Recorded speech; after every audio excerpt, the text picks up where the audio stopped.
Game of Thrones, Season 8, Episode 2, A Night of the Seven Kingdoms. A lot of people are a little bit disappointed with this episode. They're upset because of the lack of bloodthirsty action. But come on, people. Seriously, any real fan would appreciate this episode and understands how important it is. This is the final night before the battle versus the White Walkers, god damn it. A lot of main characters are about to die. You people that just want action and blood, you're going to get it in the next episode, I guarantee you. This is their last night. We get to see how people deal with what may be their final night on Earth, which it will be for a lot of them.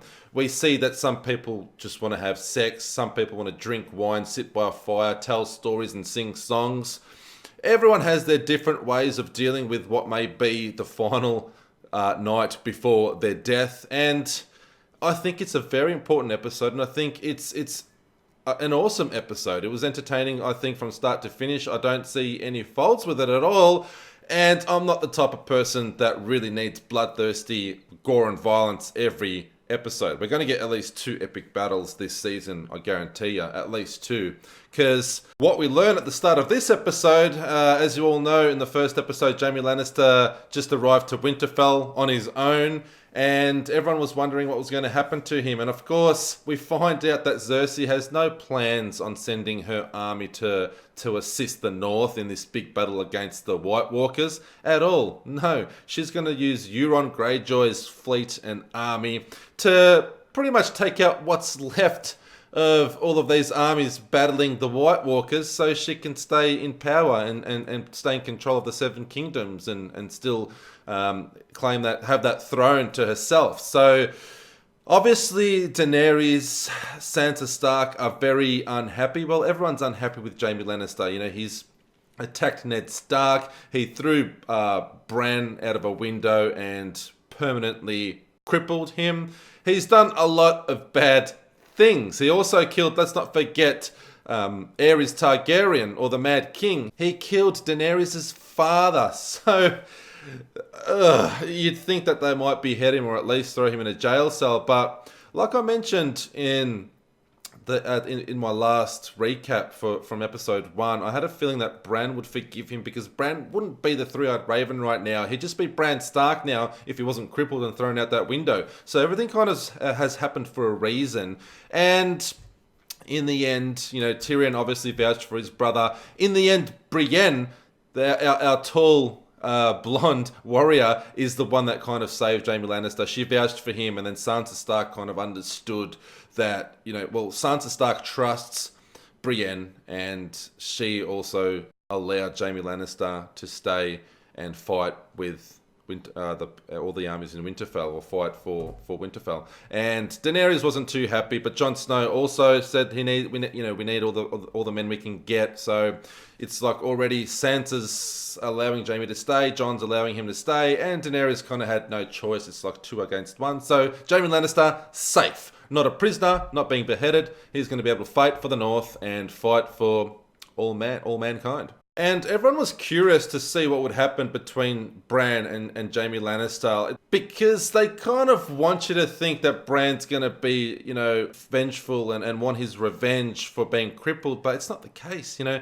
he's here because of that moment. Because of that moment in the first episode, he was crippled, and this whole journey of him becoming the three-eyed raven wouldn't be possible if he wasn't crippled. So Jaime Lannister does talk to him in the Godswood, which we see here pictured, and Bran isn't angry with him. He actually isn't angry with him. That's what I suspected would happen anyway. They intentionally ended that first episode so we just feel the tension and think that Bran's going to be out for bloodthirsty revenge, waiting there on his own all night in the freezing cold. But it's not the case, and I think Bran obviously sees what's going to happen, and he understands that he saved Jaime Lannister. Jaime Lannister asked him, why didn't you say something? Why didn't you give me up that I crippled you? And he said, well, you have a role to play in this, and it's not going to happen if they murder you now, will it?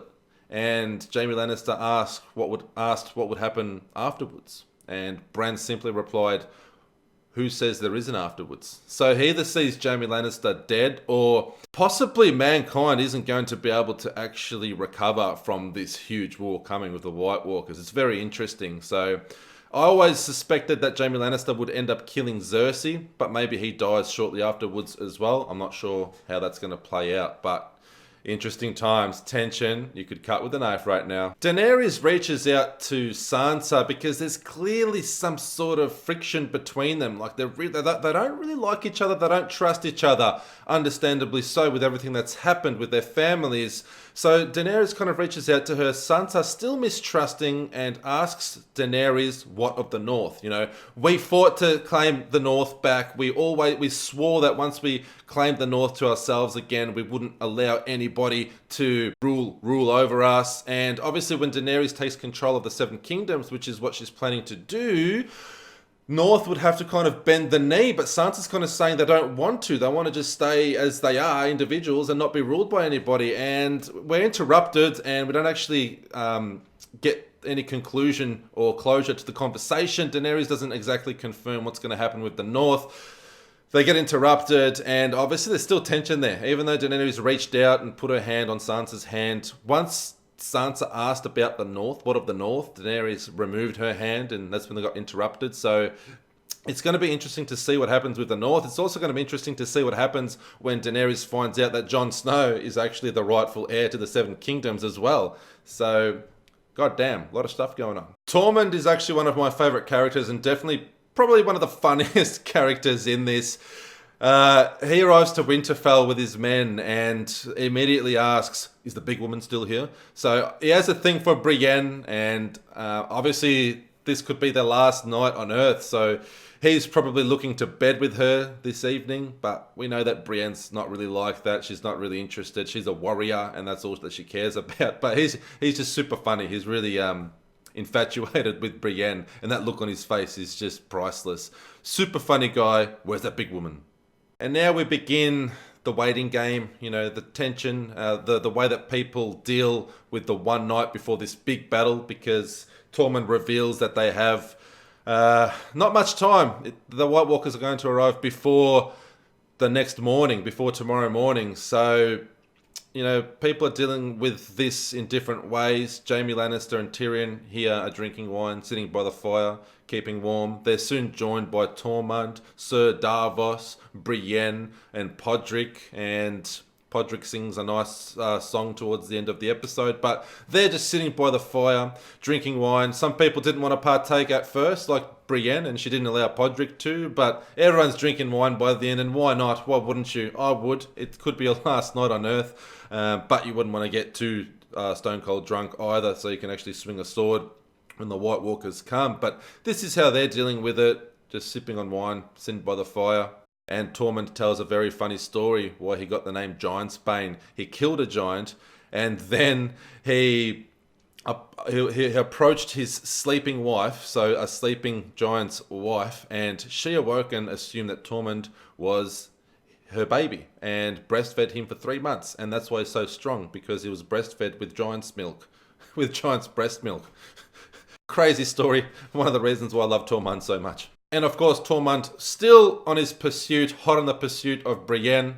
But unfortunately, as far as we know in this episode, he doesn't get to bed her, which is probably all that he really wants. Unfortunately, didn't happen. Brienne just too focused and just too clear-minded and isn't interested in anything like that. She's just willing to fight for all mankind now. And this is also an important part of the episode, the title, A Knight of the Seven Kingdoms, Jaime Lannister. Apparently a knight can knight another person. So Jaime Lannister knights Brienne. She's questioned by Tormund as to whether she's a knight or not, and she replies that she isn't because women can't be knights. It's tradition. But Jaime Lannister says, screw that. He's a knight, and a knight can knight another individual. And so we're shown a scene where Jaime knights Brienne. So Sir Brienne now, she has been knighted. And I think she's going to be a badass knight. I mean, she's more of a knight than a lot of the knights in the actual show. So as far as I'm concerned, there's no one more honourable than Brienne right now, I wouldn't think. Everyone's done something wrong. As far as we've known Brienne from the very first time that we were introduced to the character, she's always been so honourable. She was trying to guard, she wanted to be part of the Kingsguard to guard King Renly. Ever since then, she's been nothing but honourable and true to her word, so no one deserves to be a knight more than her. So, grats Brienne. And a lot of us knew there was a bit of sexual tension between Gendry and Arya, the history they've had together. We all kind of assumed that they're going to hook up, and it finally happens now. What better time than the night before you might be dying and you won't be walking the earth any longer? Arya makes the moves on Gendry. She's never had sex before. This is her first time. Gendry reveals that he slept with 3 women, and she wants to know what it feels like to have sex for once in her life. It's for her first time. However you want to look at that, she gets it on with Gendry. They get it on, and Arya has sex for the first time. So congrats to her. And this is just an example of the different ways that people are dealing with this night. Obviously, depending on your age, your experiences, the way that you deal with things will determine the way whatever you do before a huge battle that could definitely kill you. And a lot of characters are going to die next week, people. It's going to happen, unfortunately. So well done, Arya. Hopefully that reveals some sexual frustration inside her, and hopefully they both get to live on and we'll see what happens with their relationship. But I mean, having said that, this is the final season, so we're probably not going to get to see much more of Gendry or Arya or actually find out what happens to them in the future as far as their relationship goes. Could be just a sexual thing at the moment, but see how we go, and we'll see what plays out in the final episodes. Only 4 more to go. So sad.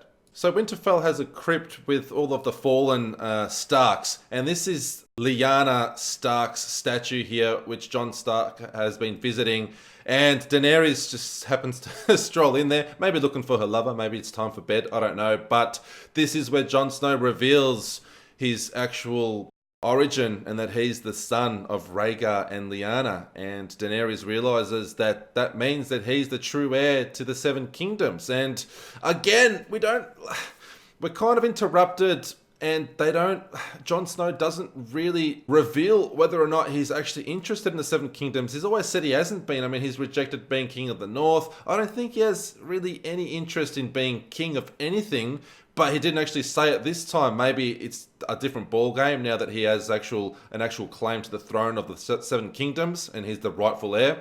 I don't know if something's changed, but I was kind of really assuming that he was going to just reassure Daenerys that he wasn't interested in the Seven Kingdoms and that she could go ahead and have that. But I mean, I'm assuming that they'll rule together anyway. That's going to be the end game to this, wouldn't it be? Does it really matter who's the actual ruler, whether it's her or him? It probably does matter to her, not so much to Jon Snow, but we don't really find out what his thoughts are on that. We don't really find out Daenerys' thoughts either. She does look frustrated by it, because it kind of means, her lover now is the rightful heir, which she didn't see coming. So it's interesting. I think she's definitely going to be annoyed because she's a bit power hungry, but Jon Snow, not so much. Or has he become power hungry now? That's the question. I don't think so.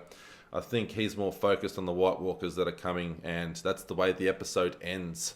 The White Walkers are right outside the Winterfell castle, and Daenerys and Jon were interrupted by the horn that was blown to signify that the White Walkers are here. So the next episode is going to be a big battle. I'm expecting at least a 20-30 minute battle sequence. This is going to be huge. If not, most of the episode is going to be the battle. You'll have the Night King riding the dragon, no doubt. Or maybe not. Maybe he'll like Bran is going to be in the Godswood trying to lure the Night King there so that they can kill him, and then the rest of the army falls if they can kill the Night King. It's going to be, it sounds a lot easier than it's going to be, I think. The Night King is pretty super powerful, and if he's riding that dragon, blowing out ice fire, it's going to be interesting. Also, Daenerys' dragons, it's going to be interesting to see if they survive. We don't even know if their fire actually can kill a White Walker or the Night King. Oh, they can kill the White Walkers, but we don't know if the Night King is susceptible to dragon's breath. Apparently, nobody's tried to kill him with dragon's breath. So, next week's the big battle, so make sure you tune back in with the creepy uncle here. We're going to talk about that, recap the entire episode, and definitely review it. For Game of Thrones Episode 2 of Season 8, A Night of the Seven Kingdoms, I give a very damn well-deserved 12 out of 13. Not much to fault with this episode, except I don't think it's long enough. I think that, I just can't accept the fact that Game of Thrones is coming to an end. Super upset by everything, and it doesn't have to have a lot of action to be an amazing episode. It's damn near perfect. I just wish that we had a little bit more. God damn it, that episode could have been 2 hours. The next one could be 2.5 to 3 hours of this battle. But anyway, I just want more, so I'm a little bit greedy. But super, super excited and on the edge of my seat, anxious for next week's episode. Don't forget to subscribe if you haven't already. Lots of content coming at you, including Diablo 3, trailer reactions, and more Game of Thrones talk. See you again real soon. I love you all.